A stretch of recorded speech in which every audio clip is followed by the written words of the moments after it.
Today, we're going to show you how to restart your Nest thermostat if it freezes up. This is also known as a soft reset. It doesn't delete any settings on the Nest thermostat. It just restarts it if you're having any issues.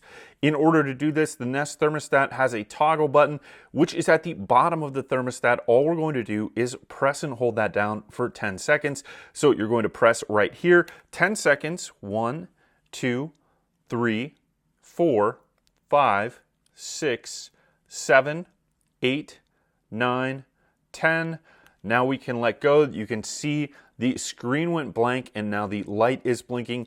That means that our Nest thermostat is restarting and it has gone through a soft reset. This is important to do, or if you need to do this when your Nest thermostat freezes, the soft reset or the Nest restart procedure by holding it for 10 seconds will unfreeze that thermostat, and then it will just start right back up, but maintain all of your settings so that you're able to use this thermostat. So we'll let it load completely back up and then show you that this thing is working.